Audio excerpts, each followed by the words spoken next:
Well, thanks, Kieran, for inviting me to present about the work we did looking to see if we can use computer vision to identify earthworm species.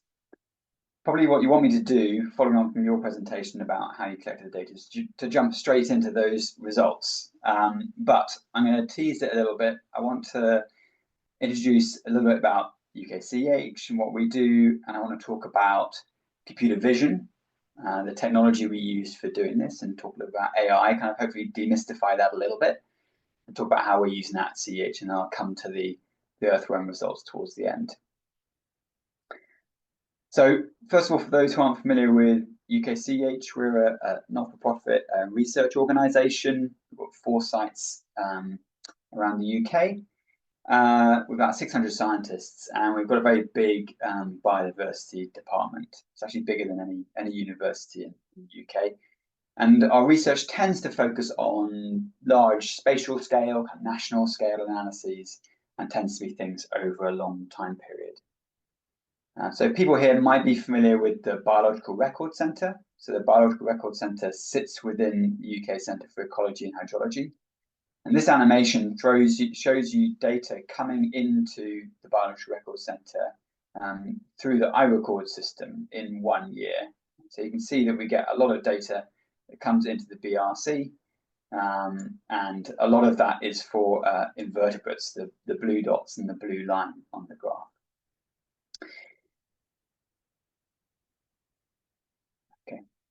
Now, there's a lot of challenges that come with these data that come in. A lot of the work that people at UKCEH do is looking into the statistical tools that we can use to analyze these data, which aren't even in space and they aren't even in time, and that produces some challenges for analyses. But there's also constraints. There's also other constraints, such as variability between observers. So if you have 2 people who go out, Kieran and untrained earthworm person, they go out and they dig the same bit of soil, they'll get different results, right, as to what's been observed. You get different results from 1 year to the next. One site might get visited in 1 year, but then not get visited there the next year.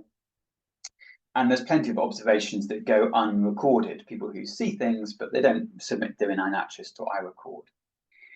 There's also this high barrier. There can be a high barrier to entry for new recorders, particularly perhaps in a group like earthworms, where the identification is so difficult, requires microscopy back in the lab. These are all things that AI and computer vision might be able to help with, and I put the emphasis on the might. There's a huge amount of hype around AI. There's always hype around new technologies, and I'm always quite pessimistic, kind of healthy skepticism, and that's the best way to approach this. But I do believe that AI might well have a role to play in overcoming some of these. Now, it's worth reflecting on the role of technology in biological recording. Technology itself is nothing new, and it's changed the way we undertake natural history many times in history. So you think about the invention of the microscope. So this is Robert Hooke on the right-hand side. He's the first person to describe cells in cork tissue. Microscopy changed the way we understood the natural world. He's got beautiful illustrations of the hairs on fleas' legs and things like this. In more recent times, we had things like the development of punch cards for storing and processing data. We had databases.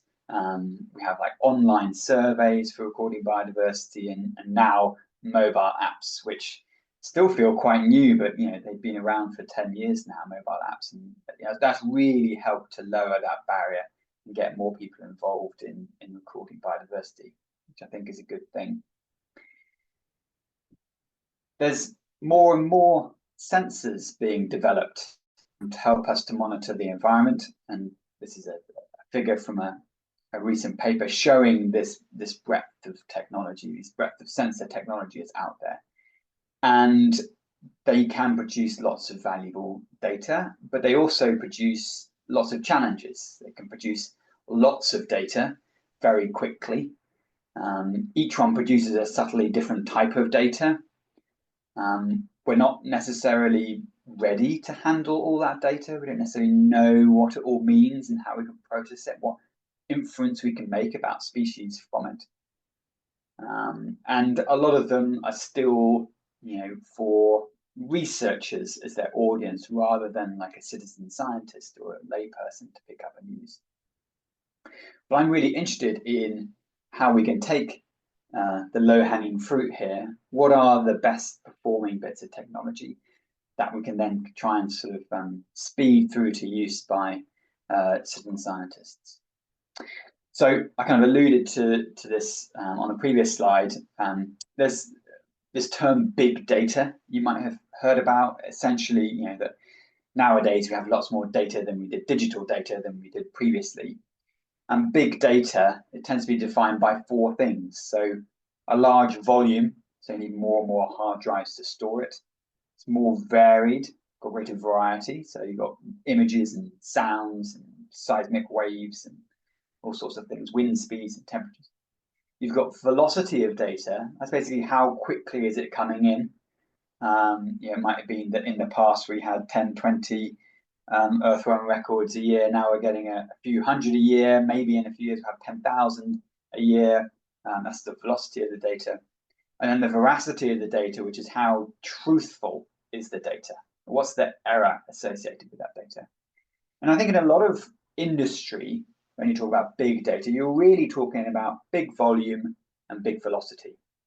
So if it's Rolls-Royce, they're talking about data streaming off their engines on aeroplanes in real time, and it's filling up their data centers and it's coming in real time.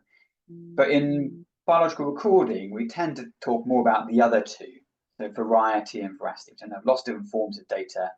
And tend to have this uncertainty about the truthfulness of the data, or different ways of measuring the truthfulness of that data, whether it's an expert who comes in and says it's true, or like iNaturalist, where you have this consensus agreement that Kieran was describing earlier. So I think that's one of the things that makes biological recording quite interesting to the kind of data community, these challenges. So we've titled this talk around AI. So I think it's worth a moment reflecting on what AI is. So as someone who works in the field, AI is not a very useful term, except that kind of everyone feels like they know what it means. It's really a very general catch-all term, and it can include things that are really very dumb, like not particularly intelligent, but they give the impression of intelligence. I can ask my Alexa what time it is, and she'll say the time is X, imitating intelligent, but what she's doing is really not very intelligent. She's just looking at the clock and telling you what the time is, right? But artificial intelligence is catch-all, and then within that, there's a few other terms which I just want to dig into because I might use them later on. I don't want people to get lost. So machine learning is a type of artificial intelligence, and machine learning is basically a way of showing an algorithm lots of data which you've pre-classified into different types, and it will try and learn the patterns that describe those data. You could also use it not with categories, you could use it with continuous data as well. An example where this is applied often is if you buy something on Amazon and then it says you might also like, and it has some other stuff, that's kind of like a machine learning algorithm that's generated that. They've got a type of machine learning called deep learning. This is when typically the bit of information you're providing the algorithm to learn from isn't something simple like what products people have bought. It's something quite complex, like a digital image, which has many thousands or if not tens of thousands of pixels, or a sound file, and it's quite complicated like that. An example here would be this Rembrandt painting on the right-hand side, which is created by something called a GAN, just a generative algorithm.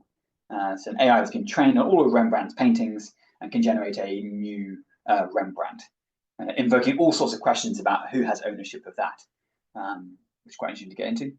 And then a type of deep learning is a neural network. You might have heard people talk about neural networks. They're called neural networks because they're supposed to loosely be based on the neurons in your brain. It's very loose. I think it's kind of catchy. That's kind of why it's stuck. But neural networks are particularly good with images, particularly good at interpreting images. And there's three main types of image classifiers using neural networks. One is image classification. So you give your AI tool an image, and you say, what is it? And it says, it's a cat. One is object detection, where you give it an image and you say, find the animals, and it will draw a little box and say, here's the cat, or in this case, here's the horse, the human, and the dog. And there's segmentation, where you give it an image and it'll trace a line around the outside of your horse or your cat or your person and dog. Okay, so these are three slightly different ones, and I'm going to talk about these a little bit later on. That's a little intro to AI. Most of the work that I do at CEH on AI is with this system. So this is the AMI trap, Automated Monitoring of Insects trap, which is for monitoring moths. And this is it's probably pretty jerky, but this is a video of an AMI trap running in Panama. Insects come and land on this white screen in the background, and then they're imaged by a camera sitting at the front here. And it produces images like this. You don't just get moths, you get sort of wasps and all sorts of things arriving on the board. And then we use AI to process this image. If I can get the video to play, maybe not.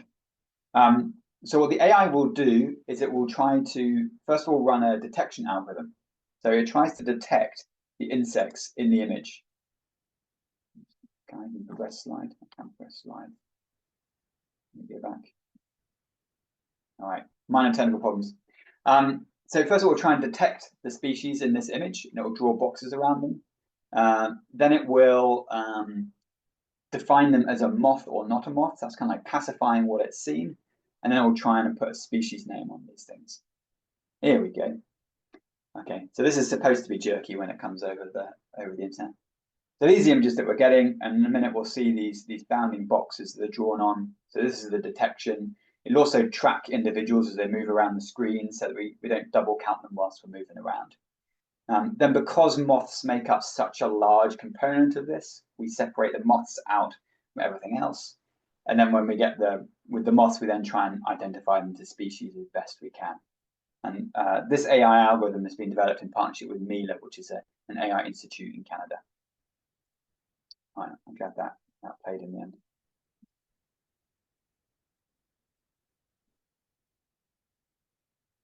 Okay, another application we have is eSurveyor, which is taking these AI into mobile phone applications.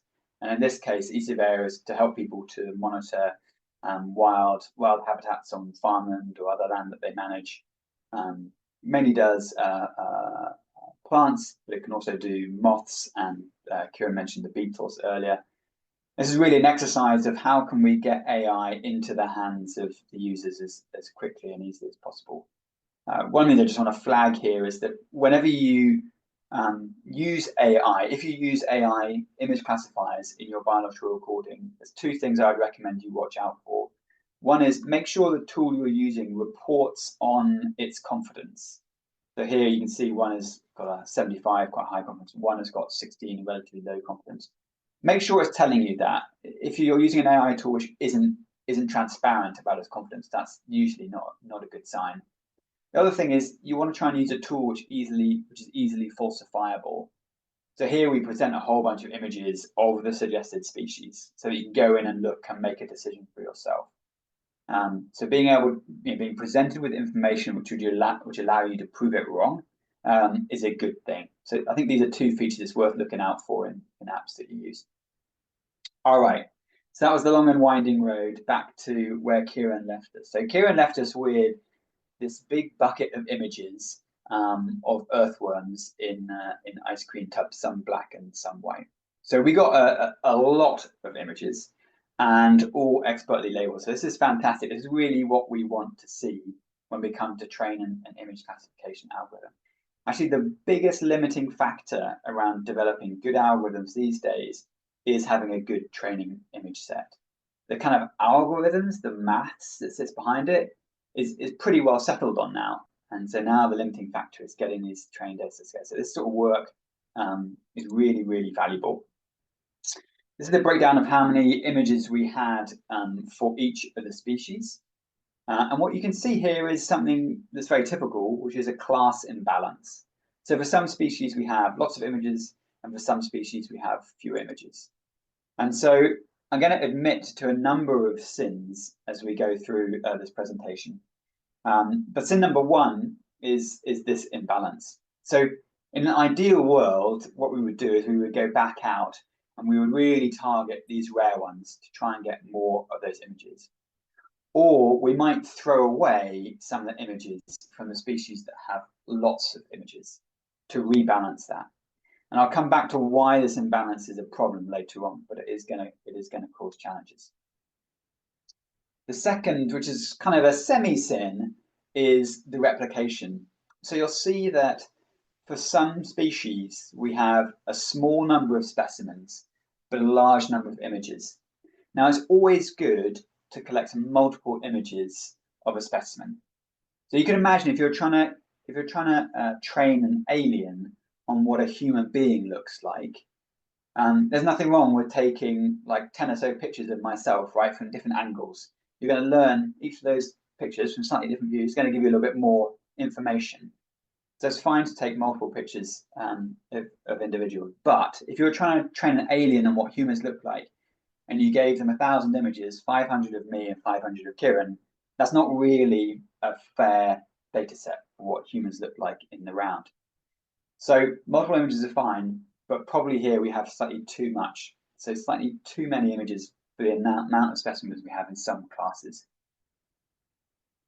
Again, we could address that by throwing away some images. That'd be one way to do it, or heading back out and trying to find some more specimens. So we've got this pool of images. The first thing we do is we split them up into 3 sets. We've got the training set. So those are all the images we're going to use. We're going to show to the algorithm, and it's going to learn from. We've then got a second, much smaller set, which is called the test set. This is a set that we're also going to let the algorithm see, but it's not allowed to train with them. But it can compare its results to them. So what it will do is it'll look at the training set, it will learn what things look like, and then it will try and classify the test set. And based on its results, how many it got right and wrong, or which ones it got right and wrong, it will go back to the training set and it'll have another go at training. And it'll work forwards in this iterative way. The last set is the validation set. This is a set the algorithm is not allowed to see, and we use to see how well it's doing as like a holdout data set.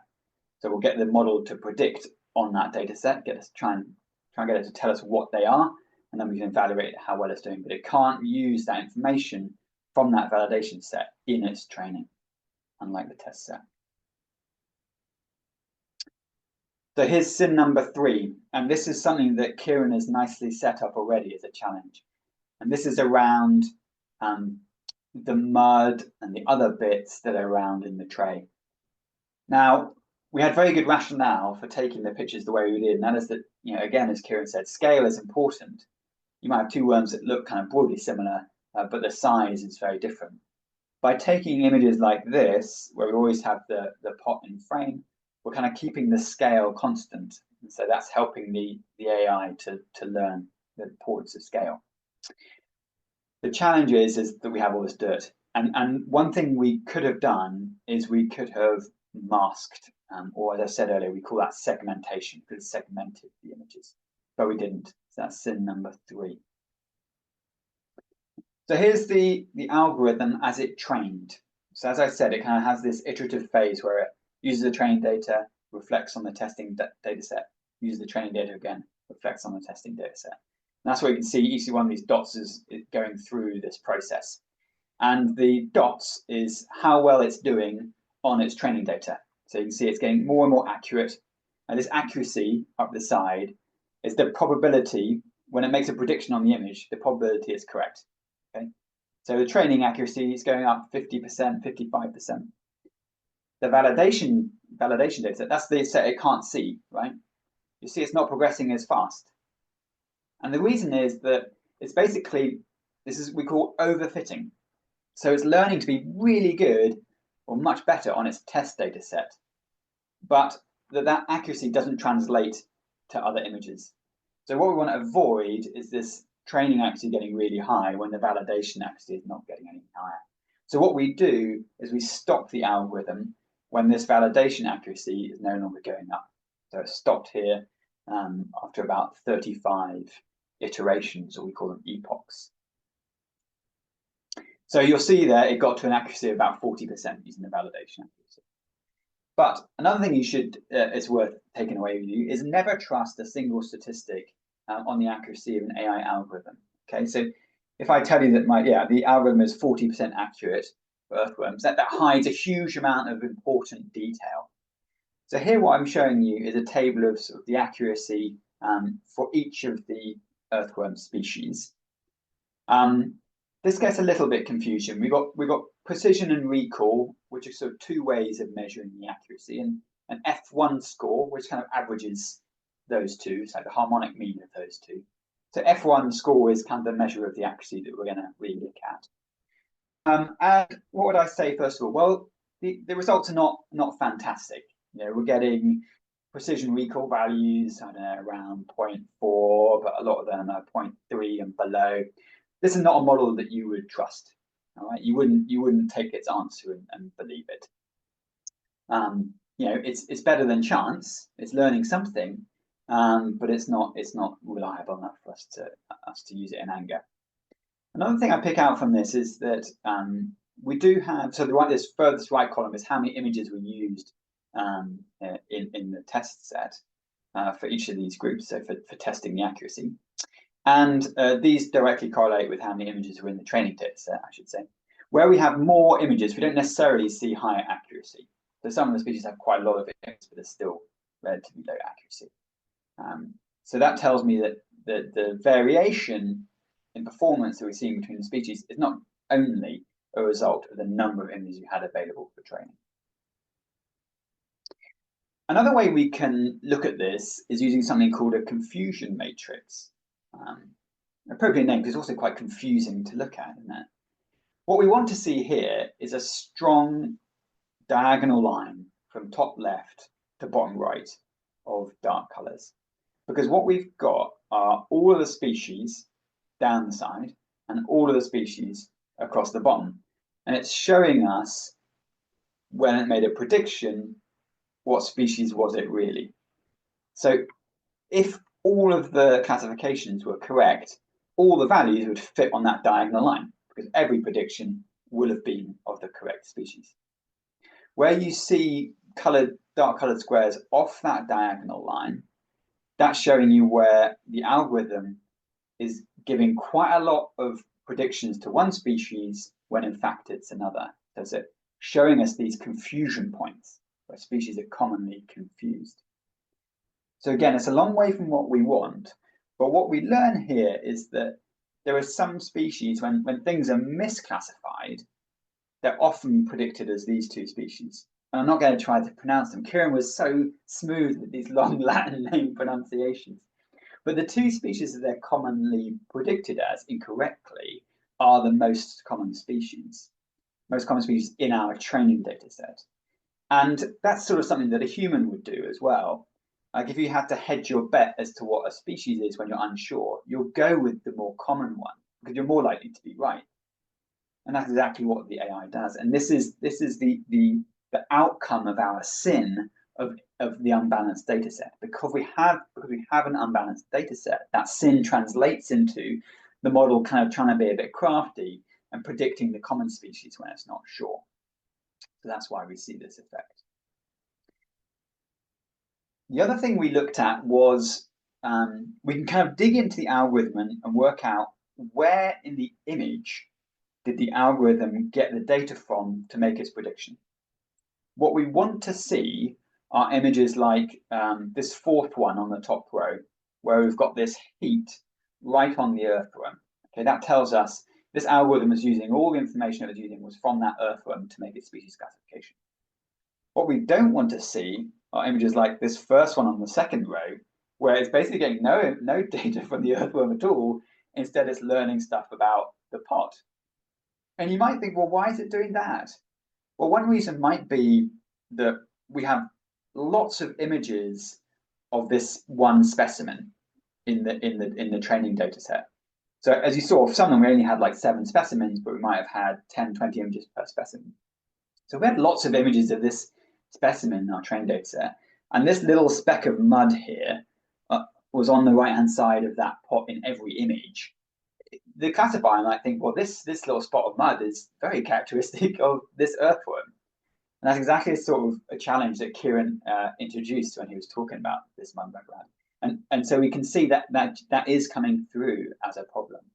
So this is kind of this is the payment we're making for that other sin, which is failing to segment or failing to mask our images. So this tub is really good for scaling. That's still a good idea. I'll still defend that as a good idea. But what we need to do is we need to move towards segmentation. So we can do this. This is something that we can do. There's an algorithm that was developed by Meta, which are the people who own Facebook, which is called Segment Anything. And I use Segment Anything on some of our images just to see how well it would do. And it was actually pretty good at segmenting out or masking out our earthworms. And what we would do is we would go through a portion of the images that Kieran and all the volunteers collected. And we would use this tool to segment a portion of the images. And then we'd use that to train a new model, a specific model that was expert at segmenting earthworms. Basically, an earthworm segmentation model. And we would train that specifically for that task. And then we could then run that across future images. We can still then use the scaling, right? Because we know how big that tub is. We can still use that. But we can, at the same time, make use of this masking. So it gets rid of all the detritus and stuff around, if it works well. The other thing this does, which is beneficial, is that when we send these images at the bottom into the AI algorithm, they get compressed. So the algorithm can only take in an image of a defined size. When we send in these segmented earthworms, you can see they'll be much bigger, just as I had them on the slide here. They're much bigger. So more of the detail in the earthworms will be visible. So this is something that we want to do next, and I think we'll probably see quite a big improvement in our algorithms. So what do we learn? We learned that earthworms are not easy to identify. You probably didn't need me to tell you that, or an algorithm to tell you that. They're not easy to identify. So even with these sins that we made, if it was a species group that was really quite distinctive, we still would have got relatively decent performance. So earthworms are not easy. We need to try and work on developing more balanced data sets, so perhaps really targeting some of these species where we struggled to get lots of images last time around. We need to do this segmentation, and we almost certainly need to aggregate species together into species aggregates to aid in our classification. Where do we go next? Well, we're forming a collaboration with a research group in Aarhus University in Denmark. They've just started I think it's a 4-year project on earthworms that will be doing computer vision work, and they've hired a PhD and a postdoc to work pretty much on this challenge that Kira and I have been doing on a bit of a sort of shoestring budget. So we're hoping to work with them and pass on to them all the things that we've been learning, all the points that I've made here, and hopefully share with them this image library that we've built up to kind of jumpstart their work and start collaborations with them. And then the hope is that when they've cracked the problem, we'll be able to use the algorithms that they've developed to support our kind of citizen science and monitoring in the UK.